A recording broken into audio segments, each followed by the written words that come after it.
नमस्कार विद्यार्थी मित्रांनो, आपलं सर्वांचं स्वागत आहे आपलं यूट्यूब चॅनल कॉम्पिटेटिव्ह स्ट्रगल्सवरती. तर विद्यार्थी मित्रांनो, आज आपण 2024चे कट ऑफ जो लागलेला आहे, एकंदरीत किती कट ऑफ लागले याची संपूर्ण माहिती बघणार आहोत आणि जागा पण किती होत्या याची पण माहिती बघणार आहोत. 2000 ओव्हरऑल बघायला गेलं तर 2024ला एकूण जागा किती होत्या आणि त्याचा कट ऑफ किती लागला आहे, किती मार्कापैकी लागला वगैरे संपूर्ण माहिती बघणार आहोत. जे विद्यार्थी नवीन असतील त्या विद्यार्थ्यांना पण एक आयडिया येऊन जाईल की जर कंबाईन करत असाल एक्झाम तर आपल्याला एक आयडिया येऊन जाते की नेमकं 100पैकी किती मार्क घ्यायचे आपल्याला एका तासामध्ये. ओके, तर संपूर्ण माहिती आपण कट ऑफ बघूया. विशेष काय असं सांगण्यासारखं नाही, पण एक नवीन विद्यार्थी असतात त्यांना माहिती वगैरे नसतात त्याच्या अनुषंगाने. तर इथं बघू शकता की हे कंबाईनची परीक्षा असते ती 100 मार्काची असते. 100 मार्काची परीक्षा असते, 1 तास म्हणजे फक्त 60 मिनिटं असतात.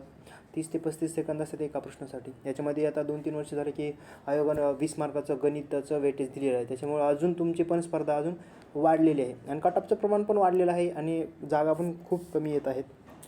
तर बघूया की आपण याच्यामध्ये बघायला गेलं तर 100 मार्कापैकी ओपन कॅटेगरीचा जर कट ऑफ बघायला गेलं, ओपन कॅटेगरीचं एकूण बघायला गेलं कट ऑफ तर भरपूर म्हणजे आजपर्यंतच्या इतिहासामध्ये एवढ्या जास्त कट ऑफ मागच्या वेळेस एक्साईजच्या डिपार्टमेंटचे जे जागा असतात त्याला 10-15 जागा होत्या, त्याच्यामुळे 72-73 त्याचा कट ऑफ गेला होता. परंतु त्या प्रमाणात बघायला हे कंबाईनचा क्राऊड जास्त असतो, खूप विद्यार्थी परीक्षा देतात, 2-3 लाख विद्यार्थी परीक्षा देत असतात. जर ओपनचा मेल बघायला गेलं तर कट ऑफ लागलेला आहे तिथं बघू शकता 62.50 कट ऑफ लागलेला आहे मुलांसाठी. आणि त्याच्यानंतर मुलींसाठी बघायला गेलं तर 59.25चा. अगोदर कट ऑफ हा पॉईंटमध्ये लागत नव्हता, परंतु मागच्या 2-3 वर्षापासून पर्सेंटाईल म्हणजे हे जे अपूर्णांक वगैरे आहेत त्याच्यामध्ये कट ऑफ लागत आहे. तर इथं बघू शकता जनरलचा आणि फिमेलचा ओपन कॅटेगरीचा बघायला गेलं तर 62 आणि 59.25. स्पोर्टचा बघायला गेलं तर 35चा लागलेला आहे. काही 2-4 वर्षाभरापूर्वी कॅटेगरीनुसार एवढा कट ऑफ कमी लागत होता, परंतु सध्या याचं प्रमाण खूप वाढलेलं आहे कट ऑफचं. इथं त्याच्यानंतर SC कॅटेगरीसाठी बघू शकता मेलसाठी 61, फिमेलसाठी 58.25, स्पोर्ट्ससाठी 26 मार्काचा लागला आहे. त्याच्यानंतर ST कॅटेगरीचा 56.50, ST कॅटेगरीमधले जे फिमेल असतात त्यांना 52. त्याच्यानंतर स्पोर्ट्ससाठी फक्त 17 मार्काचा लागला 100पैकी. ओके, ST कॅटेगरीमध्ये विद्यार्थी स्पोर्टमध्ये मोडतात त्यांच्यासाठी 17 कट ऑफ लागलेला आहे. त्यानंतर DTAसाठी बघू शकता 62.50 म्हणजे ओपनला जेवढा लागला होता तेवढा. त्याच्यानंतर NT बीला बघायला गेलं तर 61.75. त्याच्यानंतर NT बीमधील फिमेल असतील ते 57.50. SBCसाठी बघायला गेलं तर 61 मार्काचा कट ऑफ लागला SBCसाठी. स्पेशल बॅकवर्ड क्लासेस जो आहे त्याच्याने NTCला बघायला तेवढंच ओपन एवढाच, NTDला पण तेवढाच लागलेला आहे. त्याच्यानंतर OBC विशेष बघायला गेलं तर विशेष अदर बॅकवर्ड क्लासेस 62.50. महिलांसाठी तेवढाच जेवढा ओपनला लागला होता तेवढाच.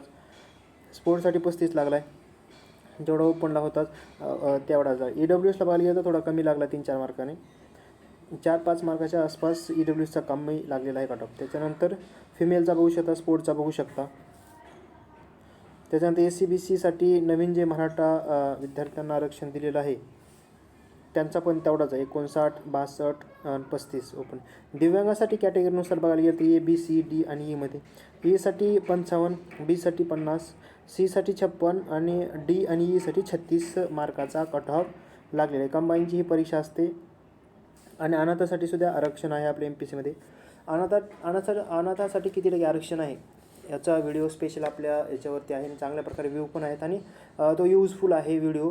त्याची लिंक डिस्क्रिप्शन बॉक्समध्ये देतो मी, तिथून जाऊन तुम्ही बघू शकता. याच्यामध्ये सुद्धा A आणि B आणि C असं आरक्षण आहे. A आणि Bमध्ये बघायला गेलं तर 29 आणि Cसाठी बघायला गेलं तर 56. अशा प्रकारे कंबाईन 2024चा कट ऑफ आहे. एकूण बघायला गेलं तर जागांचं प्रमाण खूप कमी होतं, त्या प्रमाणामध्ये ह्यावेळेस जागा भरपूर आहेत. आपण संपूर्ण माहिती बघूया की मागच्या वेळेस जागा बघायला गेलं तर 380च्या आसपास जागा होत्या. त्याच्यामध्ये जागांची मध्ये वाढच झालेली नाही अजिबात. म्हणजे 400 म्हणजे 380-400च्या आसपास जागा होत्या, म्हणजे कट ऑफ 62पर्यंत गेला होता. 100 मार्काची एक्झाम असते आणि 1 तासाचा वेळ असतो, खूप लिमिटेड टाईम देखील असतो. ह्यावेळेस बघायला गेलं 2025ची एक्झाम आहे, 2025ची जी एक्झाम आहे 2025ची ती एक्झाम आता 1 महिन्यावर येऊन ठेपलेली आहे. ओके, तुम्ही प्लॅनिंग वगैरे केलं असेल कशाप्रकारे एक्झाम द्यायची वगैरे, किती कट ऑफ लागतो आणि ह्याची माहिती आपण तर दिलेलीच आहे इथं. परंतु एकंदरीत तुम्हाला जर रेंज बघायला गेलं तर 2025ला तुम्ही 65+ एक टार्गेट ठेवा. मी तर म्हणतो 70+ ठेवा. आता हे जास्त होईल, परंतु एक सेफ आणि सिक्युअर स्कोअर राहतो. तरी पण तुम्ही 65 टार्गेट ठेवलं तरच तुम्ही सेफ आणि सिक्युअर राहाल.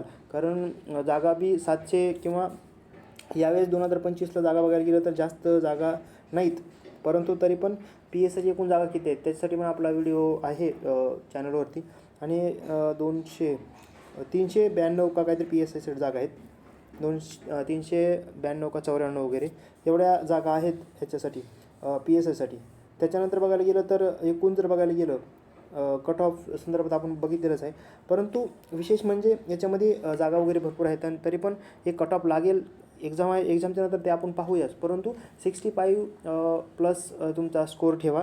आणि ह्यावेळेस जागा आहेत, भरपूर जागा येत्या काळामध्ये वाढतील अशी अपेक्षा करूया आपण. ओके, तर विद्यार्थी मित्र आपल्या चॅनल जोडलेला राहा. तोपर्यंत जय हिंद, जय महाराष्ट्र.